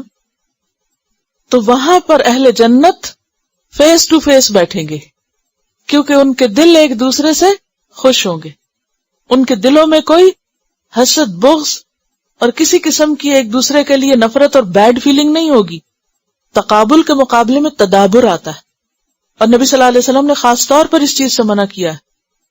آپ نے فرمایا، بخاری کی روایت ہے، وَلَا تَبَاغَضُوا وَلَا تَحَاسَدُوا وَلَا تَدَابَرُوا، ایک دوسرے سے بغض نہ کرو، ایک دوسرے سے حسد نہ رکھو، ایک دوسرے سے پیٹھ نہ پھیرو، یعنی ایک دوسرے سے منہ نہیں موڑو. وَكُونُوا عِبَادَ اللَّهِ إِخْوَانًا، اور اللہ کے بندو بھائی بھائی بن جاؤ. وَلَا يَحِلُّ لِمُسْلِمٍ، کسی مسلمان کے لیے حلال ہی نہیں، أَن يَهْجُرَ أَخَاهُ، کہ اپنے بھائی کو چھوڑ دے، فوق 3 ایام، 3 دن سے زیادہ. 3 دن سے زیادہ ناراضگی کی ویسے ہی اجازت نہیں. تو ایک ہوتا ہے تدابر بدنی اور ایک ہوتا ہے تدابر قلبی. تدابر یعنی پیٹھ پھیرنا، منہ موڑنا. تدابر بدنی کیا ہوتا ہے کہ آپ جسم کے ساتھ فزیکلی کسی سے پشت پھیر کے بیٹھیں، اور بعض اوقات مجبوراً آپ کو دیکھنا تو سامنے ہوتا ہے، لیکن تدابر قلبی کا شکار ہوتے ہیں. تدابر قلبی کیا ہوتا ہے؟ ویسے سامنے بیٹھے لیکن دل مڑا ہوا ہے، دل میں کچھ ہے، منہ موڑا ہوا ہے، دیکھ کے بھی سامنے نہیں دیکھتے. تو یہ ہوتا ہے تدابر قلبی. اس سے بھی منع کیا گیا ہے، کیونکہ اہل جنت میں جانے سے پہلے ان کے دل دھو دیے جائیں گے، صاف کر دیے جائیں گے. وَنَزَعْنَا مَا فِي صُدُورِهِم مِّن غِلٍّ إِخْوَانًا عَلَى سُرُرٍ مُتَقَابِلِينَ، وہاں بھی متقابلین کا لفظ آتا ہے. سورۃ صافات میں آتا ہے، أُولَئِكَ لَهُمْ رِزْقٌ مَّعْلُومٌ فَوَاكِهُ وَهُمْ مُكْرَمُونَ فِي جَنَّاتِ النَّعِيمِ عَلَى سُرُرٍ مُتَقَابِلِينَ، ایک دوسرے کے سامنے آ کے بیٹھیں گے.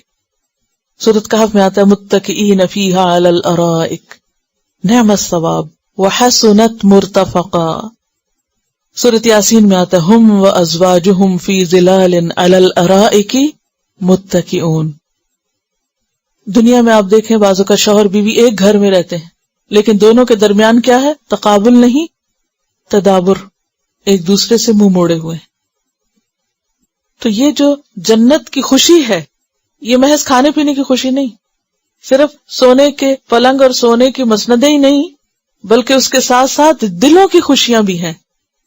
دنیا میں اگر انسان کو بہترین گھر مل جائے، بہترین فرنیچر مل جائے، لیکن دل ہی خوش نہیں، جو اس جگہ رہتے ہیں وہ ایک دوسرے سے دل مڑے ہوئے ہیں، پھرے ہوئے ہیں، بنتی ہی نہیں، ایک دوسرے کو کاٹ کھانے کو دوڑتے ہیں.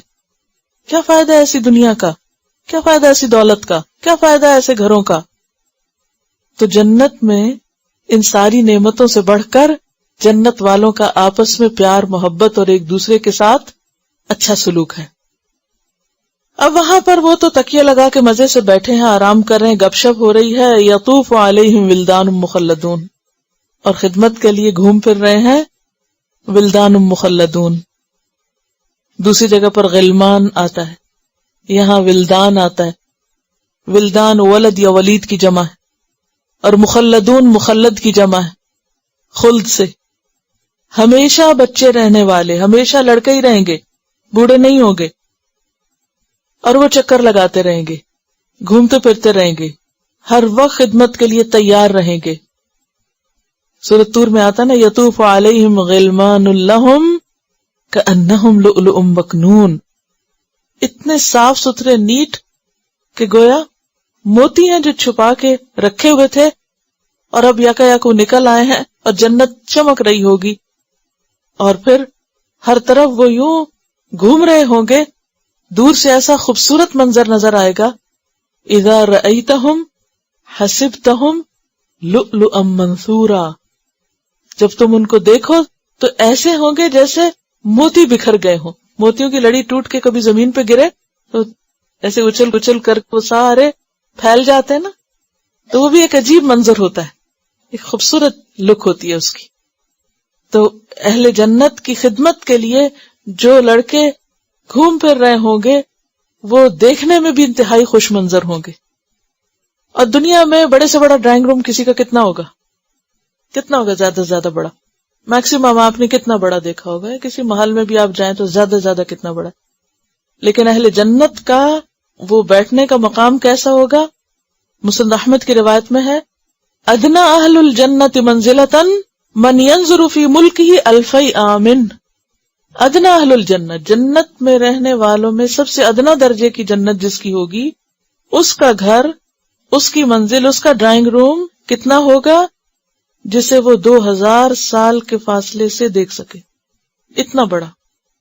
اب دنیا میں اگر آپ بڑا ڈرائنگ روم والا گھر لے لیں تو ایک اور آفت آتی ہے، اس کو اب اتنا فرنیچر کہاں سے بھریں؟ ایک کے اوپر ایک مصیبت. اس کی ہیٹنگ کہاں سے کریں، کولنگ کہاں سے کریں، کیسے کیسے مسائل، پھر اس کی صفائی کہاں سے کریں.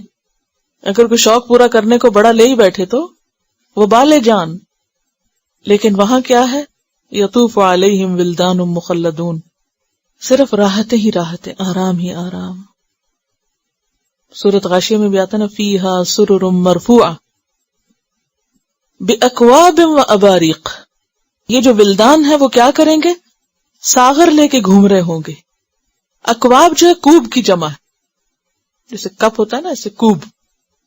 وہ پیالہ جس کی ڈنڈی نہ ہو، یعنی ہینڈل کے بغیر. اور آپ نے اکثر دیکھا کہ وہ جو چائے کی پیالیوں کے جو کنڈے ہوتے ہیں ان میں کچھ نہ کچھ پھنسا ہوا ہوتا ہے، جتنی مرضی صفائی کریں. لیکن دنیا کی کسی چیز سے نہیں مثال دے سکتے کہ کیا خوبصورتی ہوگی اس کی. بہرحال ان کے اس طرح کے ہینڈل نہیں ہوں گے. وہ اباریق، اور اباریق ہوں گے. اباریق ابریق کی جمع ہے. ابریق کہتے ہیں آفتابے کو. جیسے ٹی پاٹ ہوتا ہے نا، تو اس کا ایک طرف ہینڈل ہوتا ہے اور دوسری طرف اس کا سپاؤٹ ہوتا ہے. ابریق وہ جگ یا کنٹینر یا لوٹے کی طرح کہ جس کا پیچھے ہینڈل بھی ہو اور آگے سے سپاؤٹ بھی ہو، جیسے سراہی ہوتی ہے. تو یہ جو ابریق ہوتے ہیں عربوں کے ہاں، جیسے وہ جس میں قہوہ پیتے ہیں نا، تو اس کا جو ہینڈل اور اس خاص قسم کی وہ ابریق ہوتی بیسیکلی. تو کوب جو ہے اس کا ہینڈل نہیں ہے، لیکن ابریق کا ہینڈل بھی ہے، آگے بھی ہے. اور اگر کوب کے اوپر ہینڈل لگا تو اس کو پھر کوز کہتے ہیں، اور اسی سے کوزا نکلا ہے اردو میں. کوزا کس کو کہتے ہیں؟ لوٹے کو کہتے ہیں. تو بہرحال یہ تھوڑا سا لفظی فرق ہے. شاید اسی سے عربوں کے یہاں جو کاوے کی پیالیاں ہوتی ہیں نا، اس کا ہینڈل نہیں ہوتا، دستی نہیں ہوتی اس کی، ابریق کی ہوتی ہے. وَكَأْسٍ مِّن مَّعِينٍ، اور پیالے ہوں گے جو بہتی شراب سے بھرے ہوئے ہوں گے، چشمہ جاری سے. معین معن سے، معن کہتے پانی کا بہنا، جاری ہونا. لا يصدعون عنها، لا يصدعون، نہ ان کو درد سر ہوگا، نہ سر چکرائیں گے. یصدعون کا لفظ صدع سے ہے. صاد دال عین کہتے ہیں پھاڑنے کو، ٹکڑے کرنے کو. سر درد بھی ایسا لگتا نا بازو کا جیسے سر پھٹ رہا ہو، ہم عام طور پہ کہتے بھی یہی. لا یصدعون عنہا، اس شراب کو پی کر ان کے سر میں نہ درد ہوگا، نہ عقل میں فطور آئے گا. ولا ینزفون، اور نہ ہی وہ بے ہوش ہوں گے، مست ہوں گے، خبتی ہوں گے، ان کی عقل نہیں ماری جائے گی. انزاف کا لفظ جو ہے نا، یہ نزف سے ہے. نزف کہتے ہیں کنویں کا سارا پانی کھینچ لینا. اور پھر یہ استعمال ہوتا ہے اس کے لیے کہ ایسے فطور کے لیے جو بے ہوشی کی بنا پر ہو. بے ہوشی میں انسان کیا کرتا ہے؟ بڑبڑاتا ہے، ہذیان بکتا ہے، بعض اوقات فضول باتیں کرتا ہے. نشے کی حالت میں انسان اپنے سینسز میں نہیں ہوتا، عقل ماری جاتی انسان کی. اور عقل جو ہے وہ انسان کا اصل سرمایہ ہے. حضرت ابوبکر صدیق رضی اللہ تعالیٰ عنہ نے کبھی دور جاہلیت میں بھی شراب نہیں پی تھی، اور وہ کہتے تھے کہ مجھے اس لیے نفرت ہے کہ یہ انسان کی عقل کو مار دیتی ہے. اور وہ میں نے مثال دی تھی آپ کو کہ انہوں نے ایک دفعہ کسی شراب میں مدہوش شخص کو دیکھا تھا جو اپنی غلاظت کھانا چاہتا تھا اور کھا نہیں پاتا تھا، اور اس میں لتھڑا پڑا تھا. تو عقل کا جانا انسان کو دنیا میں بھی ہلاکت میں ڈالتا ہے اور آخرت میں بھی.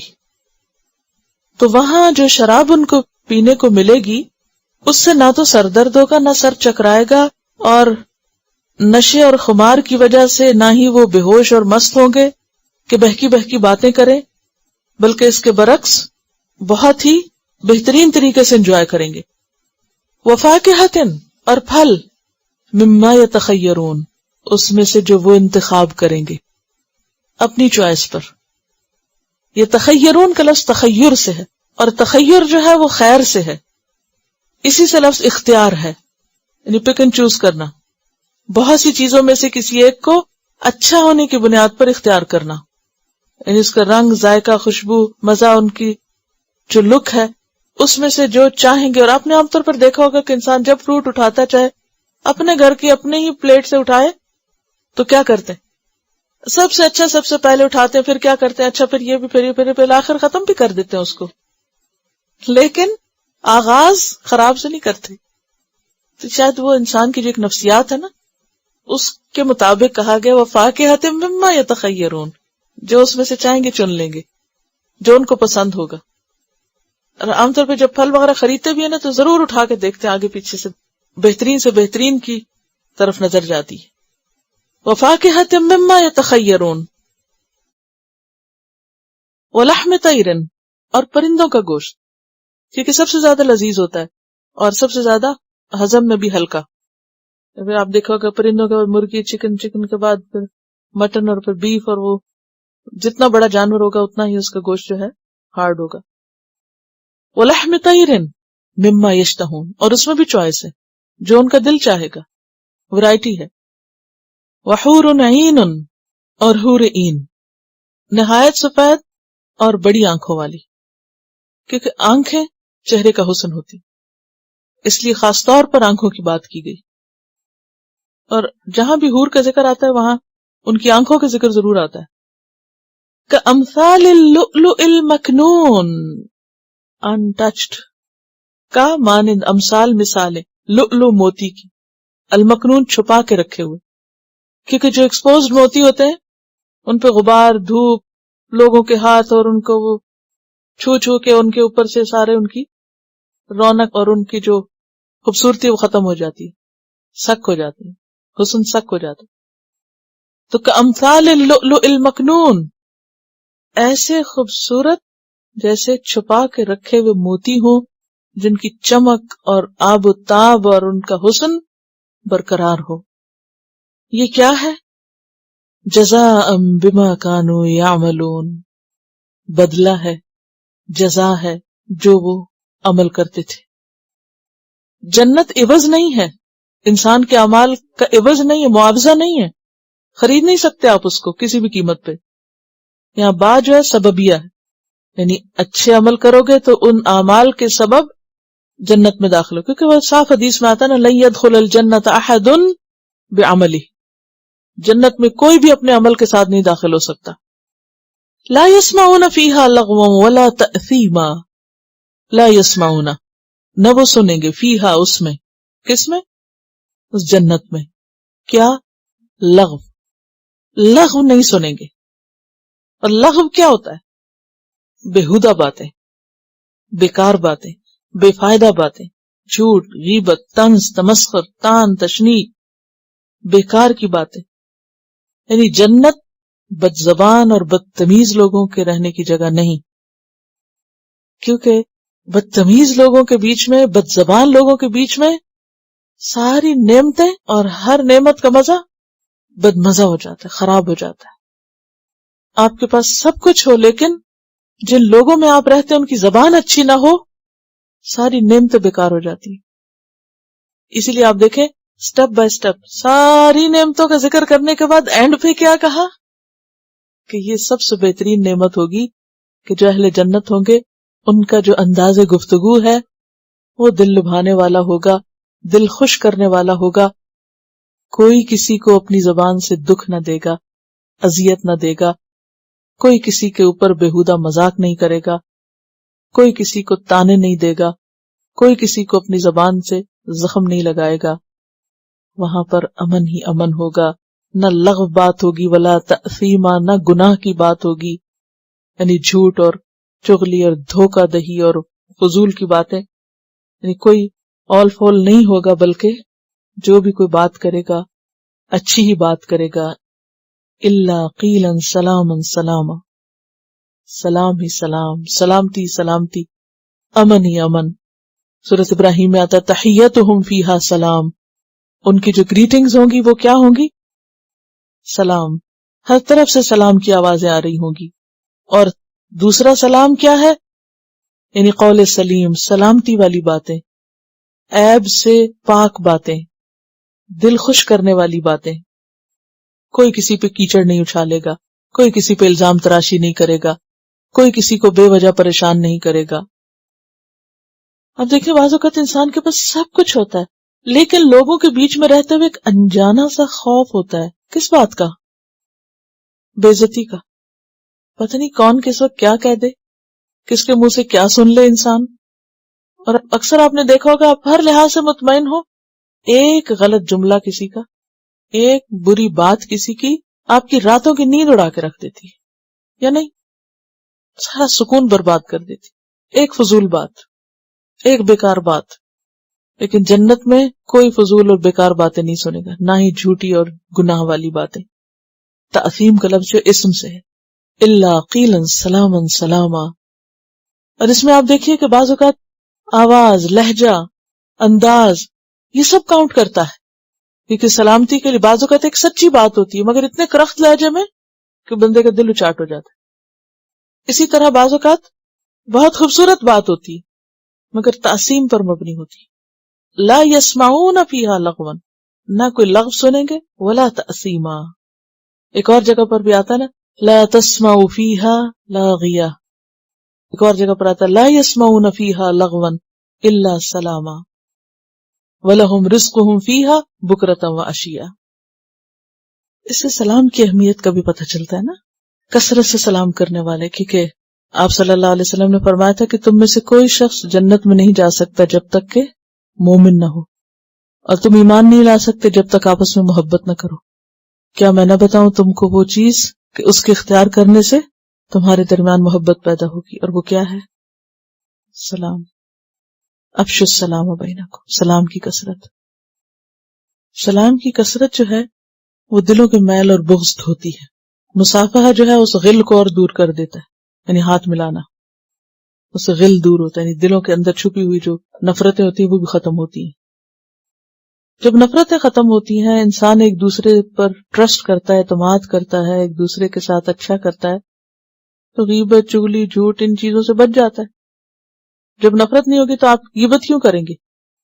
کسی کا مذاق کیوں اڑائیں گے؟ کسی کے ساتھ برا کیوں کریں گے؟ کتنے گناہوں سے انسان بچ جاتا ہے جب انسان کا دل دوسرے کے لیے اچھا ہوتا ہے. کیونکہ جب دل اچھا ہوتا ہے نا تو کوئی غلط کام بھی کر جائے آپ اس کو بھی اچھا کہتے ہیں، وہ بھی چیز آپ کو اچھی، کیونکہ جس سے آپ کو محبت ہے اس کی ہر چیز اچھی لگتی ہے، چاہے الٹی ہو یا سیدھی ہو.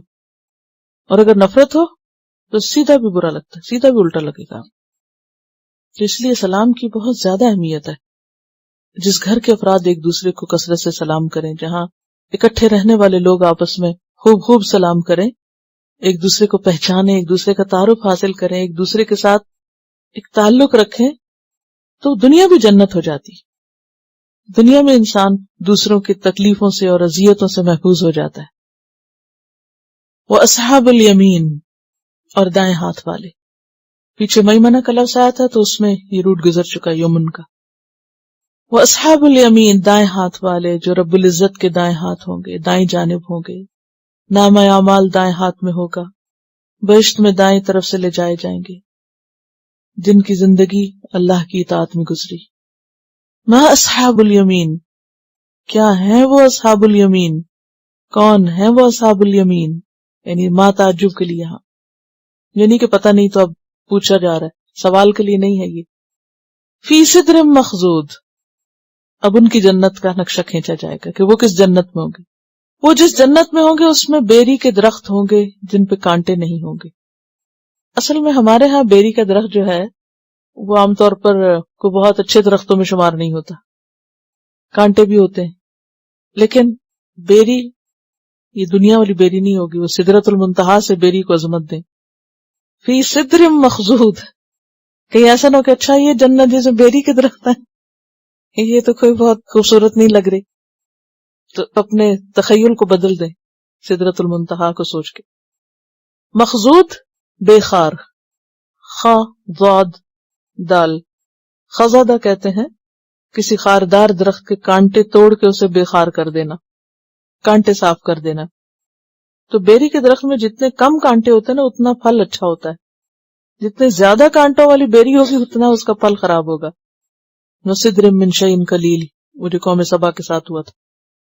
تو یہاں تو کانٹے ہیں ہی کوئی نہیں، سدر مخضود ہے، سب کانٹے اترے ہوئے ہیں، یعنی بہت عمدہ قسم کے درخت ہوں گے. وَطَلْحٍ مَنضُودٍ، طلح کہتے ہیں کیلے کے درخت کو، اور کیلے کے درخت منضود جن پہ پھل تہ بتہ ہوگا، پھلوں سے لدے ہوئے. کیلے کا درخت بھی بہت خوبصورت ہوتا ہے، اور اگر وہ پھلوں سے بھرا ہوا ہو اور جو وہ لگ کے لٹکتا ہے وہ بہت ہی حسین منظر دیتا ہے. اور منضود کا مطلب تہ بتہ ہے، ایک کے اوپر ایک. وظل ممدود، اور لمبے سائے، طویل سائے، جیسے سورۃ النساء میں آتا نا وندخلہم ظلا ظلیلا، ہم ان کو لمبے سایوں تلے داخل کریں گے. تو ظل سائبان کو بھی کہتے ہیں، سائے کو بھی، پرچھائیں کو، درخت وغیرہ کا سایہ. اور ممدود مد سے ہے، لمبا کیا، یعنی کبھی زائل نہیں ہوگا. حضرت ابو ہریرہ کہتے ہیں کہ آپ صلی اللہ علیہ وسلم نے فرمایا جنت میں ایک اتنا بڑا درخت ہے جس کا نام طوبہ ہے، جس کے سائے میں اگر سوار 100 برس تک چلتا رہے تو بھی اس کا سایہ ختم نہ ہو. تم چاہو تو یہ آیت پڑھ لو، بخاری کی روایت، وظل ممدود. اور یہ بھی آتا ہے بعض روایات میں کہ جنت میں اصل چیز سایہ ہوگا، نہیں روشنی ہوگی لیکن سایہ ہوگا.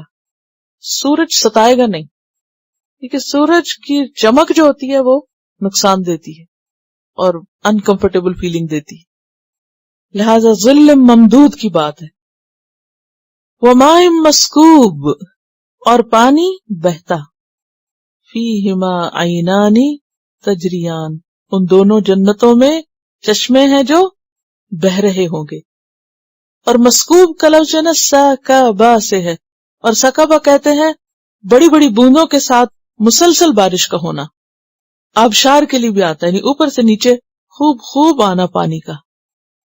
آپ اچھی طرح ریلیٹ کر سکتے ہیں نیاگرا سے. وماء مسکوب، اس کا حسن ہی کچھ اور ہوتا، یعنی آپ رہ نہیں سکتے اس کو اپریشیٹ کیے بغیر، دل چاہتا ہے کود پڑنے جا کے اس میں. وماء مسکوب وفاکہۃ کثیرہ، اور پھل بہت سارے، بہت سے پھل، طرح طرح کے پھل.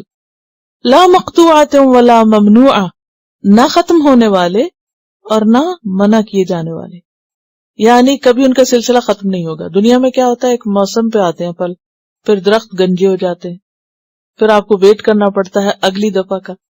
لیکن وہاں سلسلہ منقطع نہ ہوگا، لا مقطوعہ ولا ممنوعہ. اچھا دنیا میں کیا ہوتا ہے، بعض اوقات پکے ہوئے پھلوں کا باغ ہوتا ہے لیکن اس کی اتنی بڑی بڑی 4 دیواری ہوتی ہے، اور پھر اس کے آگے گیٹ بھی لگا ہوتا ہے، اور پھر پہرا بھی ہوتا ہے، اور اگر آپ کسی بھی طرح پھل توڑ لیں تو اتنی گلٹ ہوتی ہے کہ آپ کھا بھی نہیں سکتے. یہ سب ممنوع ہے. بڑا بڑا نو انٹری کا سائن لگا ہوگا، کراس کا، اندر نہیں آ سکتے، یہاں کا پھل کھانا منع ہے. لیکن جنت کے پھل لا ممنوع، کوئی نہیں روکے گا، کوئی وہاں باغبان ایسا نہیں بیٹھا ہوگا جو اندر آنے سے منع کرے. بلکہ اس کے برعکس قطوفہا دھانیہ، پھل نیچے لٹکے ہوئے ہوں گے، ہاتھوں کی ریچھ میں ہوں گے. دنیا میں بعض اوقات کیا ہوتا ہے، پھلوں کو کوئی بیماری لگ جاتی، کیڑا لگ جاتا، یا کوئی ایسے اس پہ پیسٹیسائڈز ہوتے ہیں کہ منع کر دیتے ہیں، تو وہ بھی ممنوع ہو جاتے ہیں.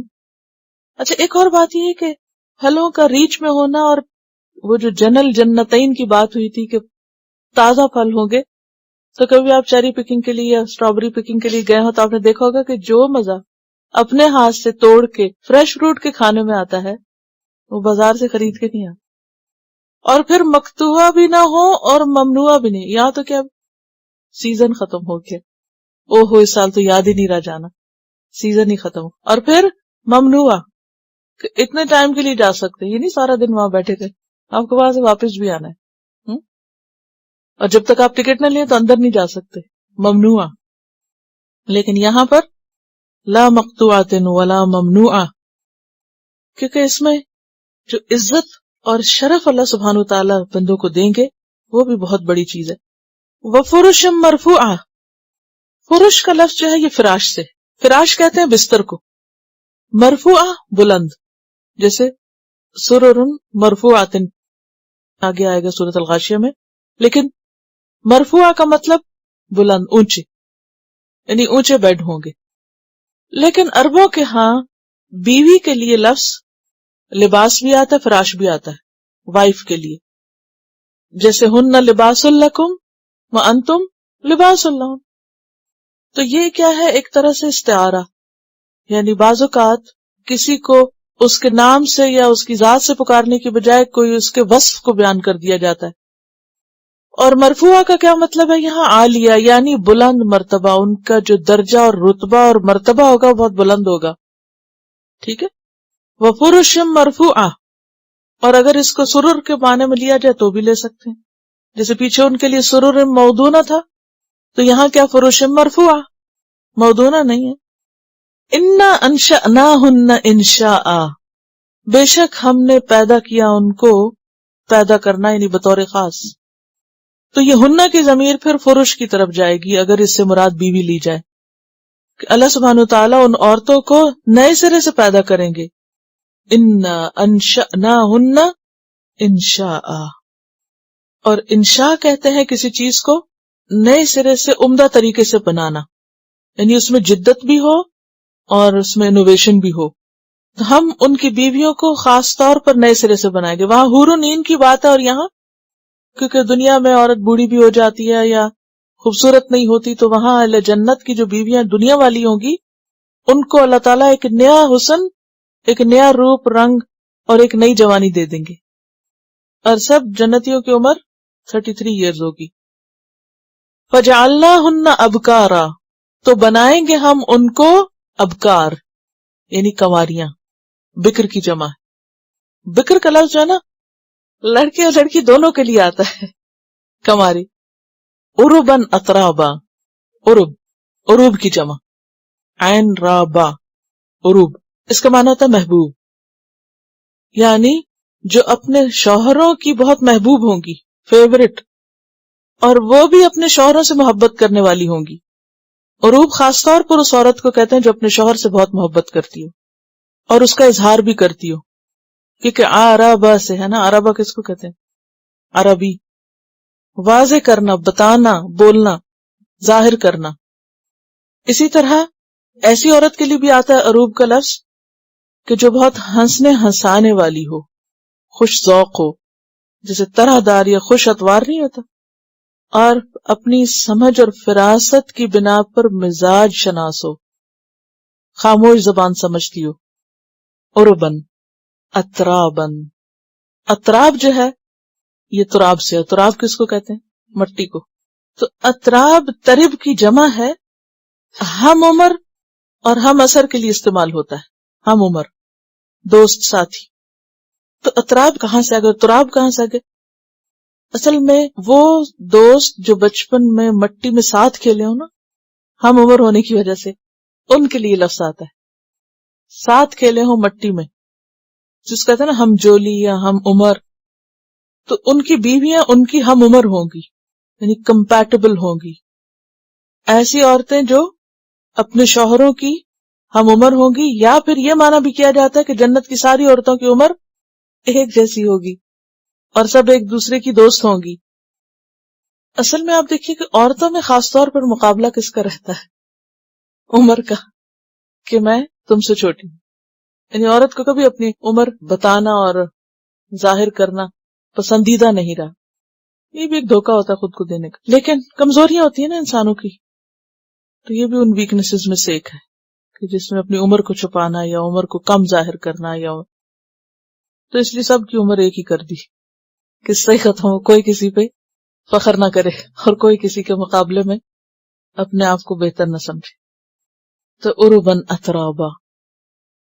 اور پھر یہ ہے کہ اگر شوہروں کے ہم عمر ہوں گی تو اس اعتبار سے بھی یہ کہ ذہنی ہم آہنگی زیادہ ہوتی، انسان عمر میں قریب تر ہو. تو لأصحاب الیمین، اصحاب الیمین کے لیے ثلۃ من الاولین، ایک بڑا گروہ اولین میں سے، وثلۃ من الآخرین، اور ایک بڑا گروہ پچھلوں میں سے. یہاں قلیل من الآخرین نہیں ہے، ثلۃ من الآخرین بھی ہے، متاخرین میں سے بھی بڑا گروہ. تلاوت سنیے.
Okay, subhanak Allahumma wa bihamdika nashhadu an la ilaha illa anta nastaghfiruka wa natubu ilayk.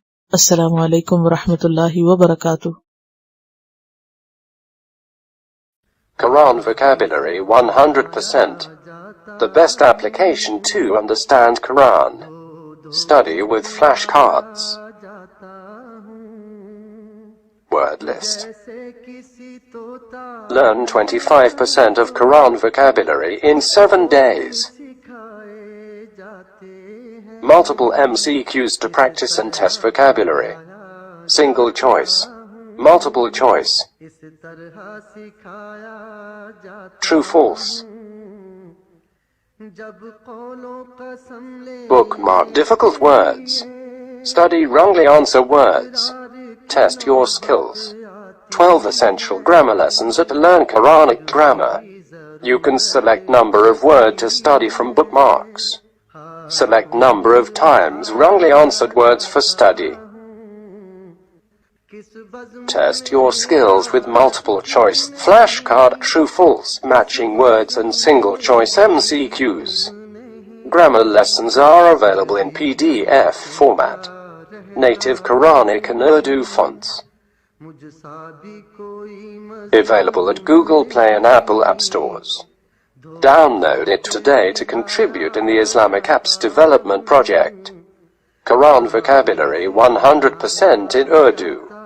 Visit smartappsweb.com.